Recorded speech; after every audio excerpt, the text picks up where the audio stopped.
Bonjour, bienvenue sur le podcast Au fil des lunes. Je suis Claire Vigrimaud. Je suis hypnologue et professeure de yoga.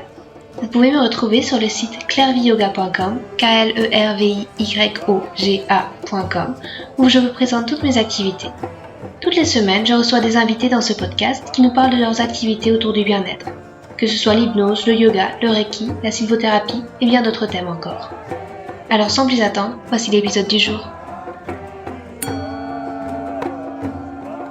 Dans cet épisode, je reçois Laetitia Cudini. Laetitia propose des ateliers de mieux-être yoga et Montessori. Avec douceur, elle nous partage sa façon de semer des graines de philosophie de vie autour de la connaissance de soi, mentale, corporelle et spirituelle, dans le cœur de ceux qu'elle accompagne, depuis la plus tendre enfance jusqu'à l'âge mûr. Nous discutons de sa façon de mener des séances de yoga avec de tout petits, de comment elle crée des moments ludiques et bienfaisants. Elle s'attache à prendre l'enfant dans son essence même, en l'écoutant profondément, en l'encourageant à observer ses émotions, les identifier, les nommer, les exprimer. Elle nous livre des références d'ouvrages qui l'ont inspirée, des matériels sensoriels, comme par exemple la sphère magique, qu'elle utilise avec les enfants pour leur apprendre à se relier au souffle. Consciente que le bien-être des enfants passe aussi par celui des adultes autour d'eux, elle nous parle de sa propre pratique du yoga. Comme elle l'écrit si joliment sur son site, accompagner un enfant à grandir, c'est aussi grandir soi-même. Laetitia s'est ainsi formée en tant que professeure de Hatha Yoga. Dans ses ateliers de duo, elle devient la fée qui facilite la création d'une connexion puissante entre l'enfant et le parent, en transmettant les clés d'une relation bienveillante, respectueuse et dans l'attention de l'autre. Un épisode comme une bulle de douceur, dans laquelle Laetitia, par sa passion et son altruisme, nous fait voyager vers un monde plus harmonieux. Bonjour Laetitia, je suis enchantée de te recevoir. Tu guides des ateliers Montessori et aussi des cours de yoga à enfants. Alors, est-ce que tu pourrais peut-être te présenter ton parcours par rapport à ces thématiques, si tu veux bien? Alors oui, bonjour Claire-Vie, merci de m'avoir invitée pour ce podcast. Donc voilà, je m'appelle Laetitia, j'ai 35 ans et je suis née à Nice, j'habite à Genève et depuis 2 ans, j'ai développé donc des ateliers pour les enfants et pour les familles. Donc j'ai un parcours aussi où j'ai travaillé 15 ans avec les enfants.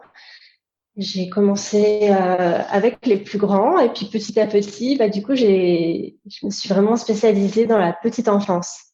Donc, j'ai longtemps travaillé en crèche. Et donc, depuis janvier 2019, j'avais cette envie de proposer des ateliers d'éveil et de mieux-être basés sur deux philosophies, donc la philosophie de Maria Montessori et la philosophie du yoga. Voilà, donc je suis formée en méthode Montessori et après, je me suis formée dans le yoga pour enfants. Et actuellement, je finis ma formation sur 2 ans dans le Hatha Yoga. Donc, c'était une formation assez complète aussi, donc de 600 heures où j'ai découvert cette pratique qui a vraiment transformé ma vie. D'accord, merci. Peut-être on peut commencer par la partie Montessori. Est-ce que tu pourrais définir sa philosophie d'enseignement? On parle aussi de l'apprentissage bienveillant. Comment ça se Ouais. concrétise pour toi et comment on peut l'implémenter aussi Alors, j'ai découvert cette pédagogie il y a un peu plus de 10 ans maintenant. Et puis, le fait de prendre l'enfant dans son essence même, de l'amener à... Il y a beaucoup de respect dans cette pédagogie, beaucoup d'écoute, on aide l'enfant, on lui apporte une autonomie aussi, euh, qui lui permet vraiment de déployer toutes ses potentialités. Donc, c'est cette approche où, au départ, voilà, j'ai travaillé avec des enfants de 2 ans et demi, 3 ans. Et puis, petit à petit, je l'ai introduit beaucoup avec les tout petits, les bébés. Voilà. Et aujourd'hui, dans mes ateliers, c'est vraiment ce que j'aime aussi, c'est basé sur les sens, c'est développer tous les sens de l'enfant et c'est comme ça qu'il apprend en fait, sans lui mettre il y a pas de compétition dans cette pédagogie, il y a vraiment une écoute profonde de l'enfant. Et voilà, c'est ce qui m'a vraiment plu, la liberté. Et justement, pour mettre en place cette liberté, cette écoute, il y a des outils particuliers. Comme on est dans une société où il y a toujours une compétition ou quelque chose comme ça. Comment tu fais pour casser ce cycle-là, ou peut-être dès la petite enfance, il y a pas ces choses-là qui se mettent en place? C'est quoi les outils de Montessori? Euh, alors après, c'est vraiment amené. Il y a beaucoup d'observations. Donc moi, c'est vrai que j'arrive à créer une connexion directe avec l'enfant en observant et en déployant aussi en repérant ses périodes sensibles. Donc on compte à peu près, on en compte 6 périodes sensibles de 0 à 6 ans, et d'amener des activités qui répondent à leurs besoins. Donc moi, ce que je propose aujourd'hui, ce sont surtout il y a 2 types d'ateliers que je propose, des ateliers individuels à domicile, où je suis avec l'enfant, ou des fois il y a aussi le parent quand l'enfant est trop jeune, voilà. Mais et puis après, je propose aussi des ateliers Montessori dans des centres dédiés au bien-être pour les familles, où là, c'est vraiment un moment parent-enfant pour recréer aussi par le biais d'activités. Donc, ce sont des activités inspirées Montessori que je propose. Recréer aussi une connexion parent-enfant, que le parent soit vraiment avec un regard bienveillant, qui ne l'aide pas qui ne s'immisce pas dans le travail de l'enfant. L'enfant est libre de choisir son activité. Et voilà, c'est vraiment un bel échange, je trouve. Et puis, en tant que parent, d'amener un regard bienveillant, c'est quelque chose, tu vois, sans jugement, sans lui dire, bah non, là, t'as fait faux, c'est pas ça. Enfin, là, l'enfant, dans ce matériel qui est un matériel scientifique et d'exploration sensorielle, l'enfant peut se corriger seul, en fait. C'est ça qui est génial. D'accord. Et tu vois le regard des parents changer aussi par rapport à ces ateliers? Il y a des choses qu'ils font différemment ensuite dans leur éducation? Oui, alors après, les parents qui viennent à ces ateliers, généralement, ils ont déjà une approche d'éducation un peu nouvelle. Mm. Euh, ils ont une considération vraiment pour leur enfant, c'est magique, hein. Ils sont sous le charme vraiment de voir toutes les potentialités de leur enfant. Et du coup, les parents qui font ces ateliers sont beaucoup, beaucoup à l'écoute de leur enfant, et c'est ça qui est super. D'accord. C'est que c'est besoin d'apprendre, de transmettre aussi des valeurs à leur enfant.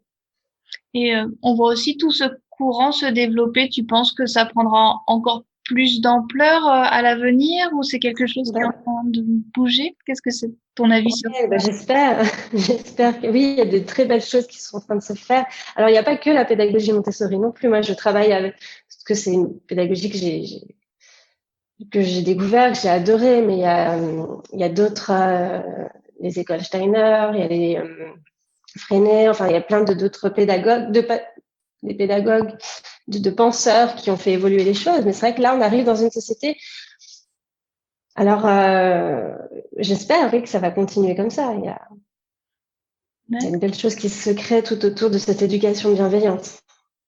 Donc, Et tu parlais aussi que tu faisais du yoga pour les enfants. C'est quoi le yoga pour les enfants pour toi? Comment tu le définirais?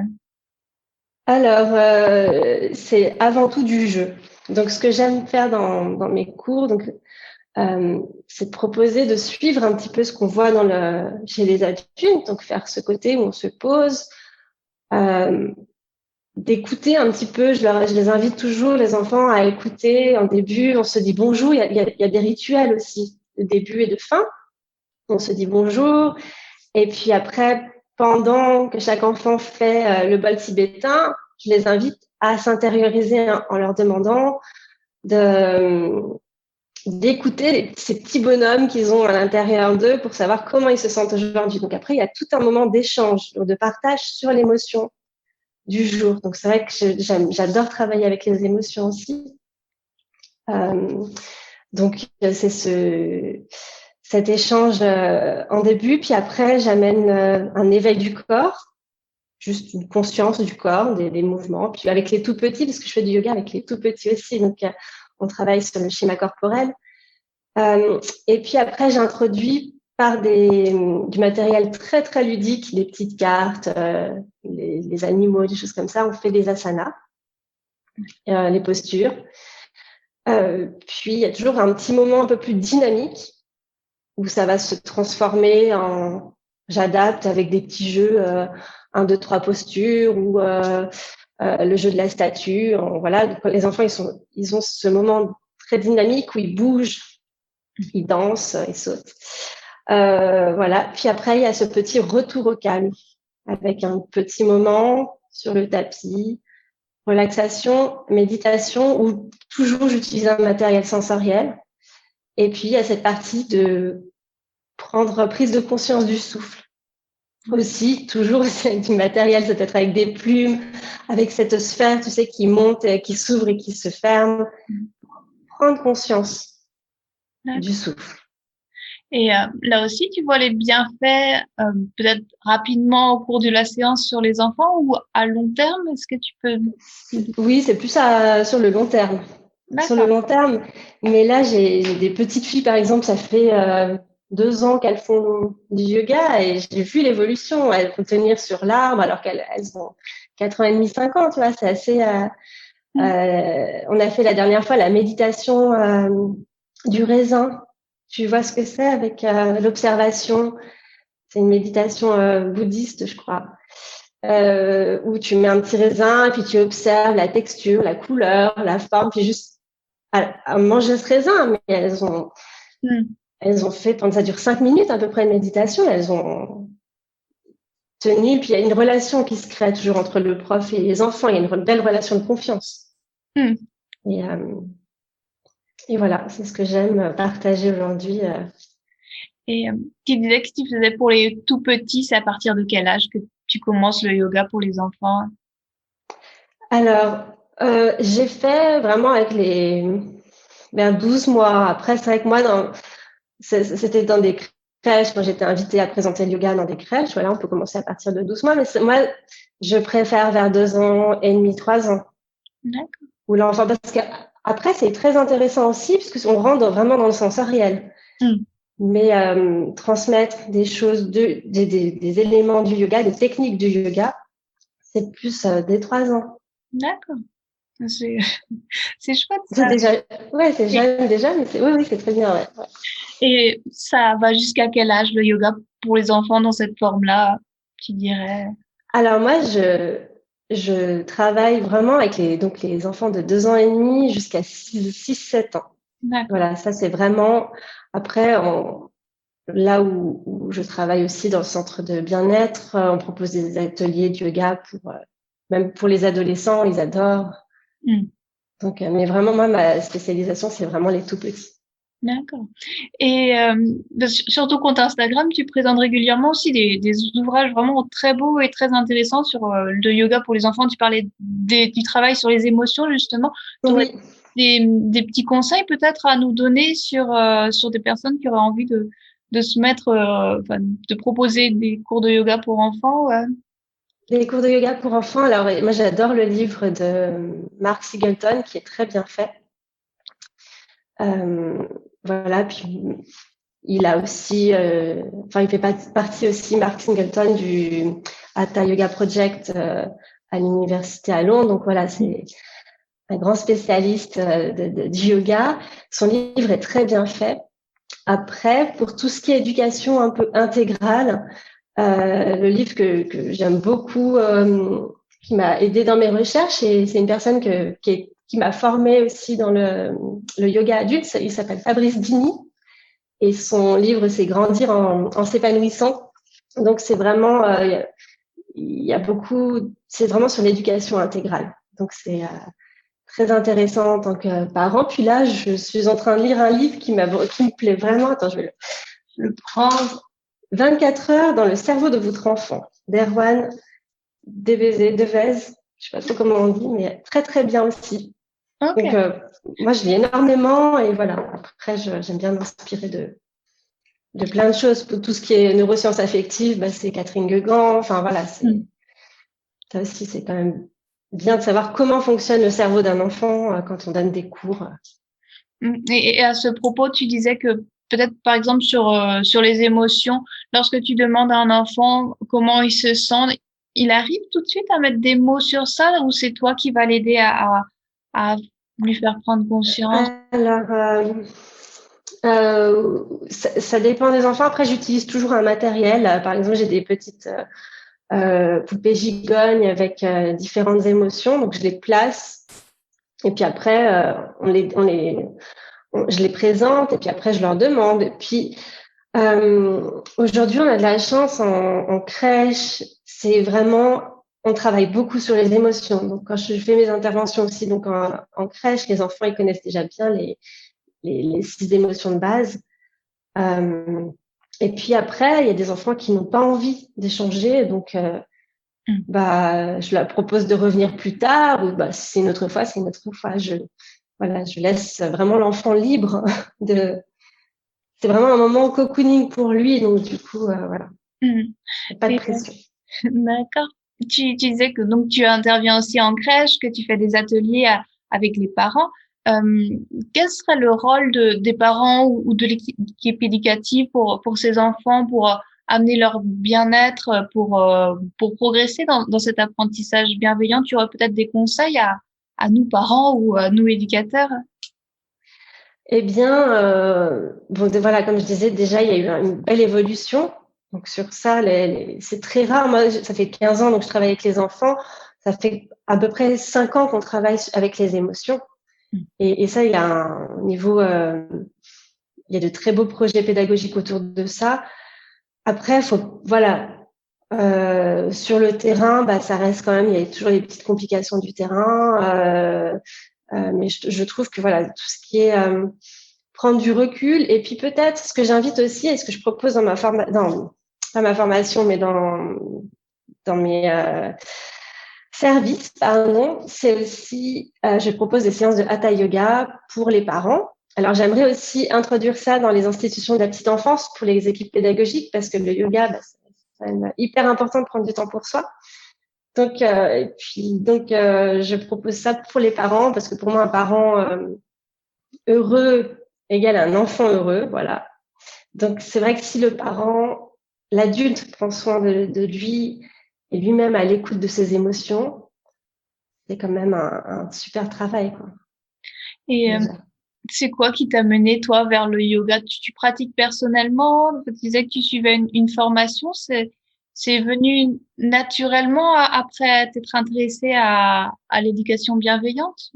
C'est quoi un petit peu ton histoire avec le yoga? Et bien, mon histoire avec le yoga, on est beaucoup dans ce cas-là où on arrive des fois avec euh, des petites choses à retransformer, on va dire, et des petites douleurs qu'on a eues. Et du coup, voilà, des fois, souvent, j'ai l'impression qu'on arrive dans le yoga parce qu'on a quelque chose sur lequel on doit transformer.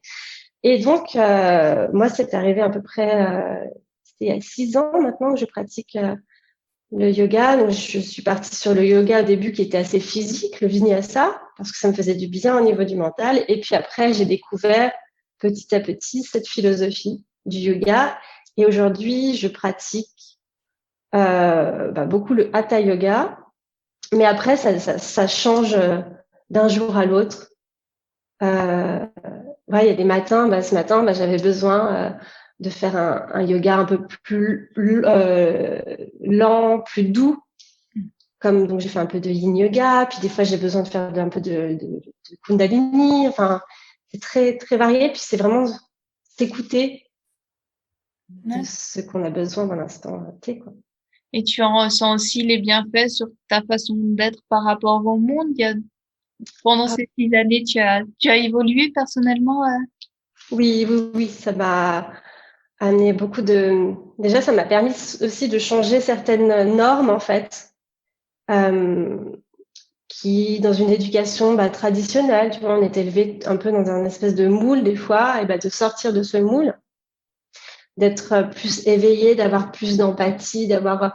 Aujourd'hui, je suis entourée que de belles personnes, tu vois, de personnes. Il y a beaucoup d'amour dans mon entourage, il y a beaucoup de personnes bienveillantes. Je trouve que on a une énergie un peu plus. Enfin, tu vois ce que je veux dire, on se sent vraiment bien. D'accord. Donc, ouais, ça fait beaucoup, beaucoup de changements. Et puis, je suis contente d'avoir découvert cette pratique à 30 ans. Et puis, comme ça, je me dis, j'ai plein de choses encore à apprendre. Oui, c'est super. Et, mais il y a une question que j'aime bien poser aussi à mes invités, c'est vers quoi se porte leur curiosité en ce moment? Il y a quelque chose que tu découvres, un domaine particulier qui t'intéresse plus particulièrement à cette période? Alors, oui, puis cette période de confinement 1 et confinement bis, bah, du coup, j'ai beaucoup, beaucoup appris et j'ai beaucoup lu, en fait. Donc, du coup, je m'intéresse. Alors, je me perfectionne toujours dans mes domaines, donc émotion, enfant, voilà, éducation bienveillante. Et puis après, là, je lisais un livre que je trouve ça super, Breathwork de Suzanne Oubari, qui est vraiment bien aussi sur. Alors après, c'est c'est de la respiration, c'est du pranayama, mais un peu différent. Donc du coup, ça m'aide. J'aime avoir cette ouverture d'esprit qui m'amène sur plein Oui, de choses, plein de découvertes. Ouais. oui, J'adore apprendre.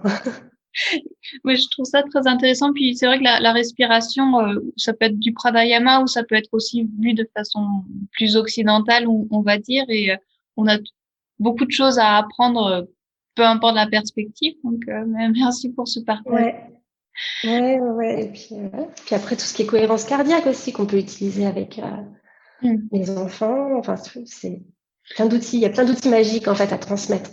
Et les enfants, tu leur fais pratiquer le pranayama aussi ou c'est un peu difficile d'avoir une conscience de la respiration Alors, chez les enfants, du coup, on parle. Enfin, du coup, j'intitule ça le souffle. Et puis, du coup, c'est vraiment avec des petits doudous, des choses comme ça qu'on met sur le ventre pour observer cette vague. Ou, comme je te disais, la sphère en plastique, donc à l'inspiration, tu sens comme si c'était une fleur, donc ça s'ouvre. Et à l'expiration, bah, tu vas souffler. Et du coup, ça, ils adorent. Ils arrivent bien à avoir cette petite notion, commencer juste à observer en mettant les mains sur le ventre. D'accord. La méditation de la grenouille de Hélène, moi j'ai un problème avec les noms, mais est très bien pour les tout petits. D'accord, oui, bon, on mettra les noms dans les notes. Ouais. Et est-ce que tu as des projets? Enfin, tu nous parlais peut-être de ta formation de Hatha Yoga. Il y a d'autres choses aussi, ou peut-être comment ça va se concrétiser ça par la suite? Alors, oui, j'ai plein de projets, de rêves sur développer et proposer voilà tous ces outils magiques aux enfants, donc et aux parents aussi. Donc proposer des petits contenus développer un peu plus au niveau du web, et puis intégrer un peu plus dans les écoles. J'aimerais bien. C'est vrai que là, dans le canton de Genève, on peut pas faire encore utiliser ces techniques de yoga qui font un peu des miracles. Tu vois, en France, il y a l'association RI, Oui. Recherche en yoga et en éducation, qui ont fait un super travail. Mm. À Genève, il faut que ça rentre un petit peu plus. Il y a des instituteurs qui le font, mais ils ne peuvent pas appeler ça yoga, donc on appelle ça Oui, c'est un peu. mouvement. Voilà. Et ça serait très bien de rentrer un peu dans ça. D'accord. Ouvrir un peu, amener aussi aux professeurs, aux instituteurs des outils. D'accord. Et puis là, il faut que je finalise mon mémoire aussi sur euh, le parallèle. J'ai fait un parallèle entre le yoga et Maria Montessori. Donc voilà, il faut que je finisse ça. D'accord. Ça doit être très intéressant comme travail en tout cas. D'accord. Bon, merci, merci beaucoup Laetitia pour cette conversation. Si les auditeurs veulent te trouver, tu as peut-être un site internet ou un compte Facebook, Instagram que tu veux nous partager? Alors oui, donc ça s'appelle tout simplement Laetitia Yoga Montessori. Donc en page internet ou page Instagram ou Facebook. Voilà. D'accord. Mais c'est vrai que moi, Merci. j'avais trouvé par Instagram et je trouve ton compte vraiment très inspirant pour trouver des petites idées, des séances de yoga pour enfants. C'est à chaque fois très bienveillant avec plein d'idées de bons conseils aussi pour des ouvrages. Donc, Merci. c'est vraiment à suivre. Merci beaucoup pour cette conversation et je te souhaite une belle journée. Merci Claire-Vie, à toi aussi. Merci à Laetitia pour cette discussion. Vous trouverez toutes les notes de l'épisode sur le site clairviyoga.com à la rubrique podcast. J'en profite aussi pour vous dire que mon livre 12 promenades au clair des lunes est maintenant disponible. Plus d'informations sur le site 12promenades.com, 12 en chiffres. Merci, à bientôt.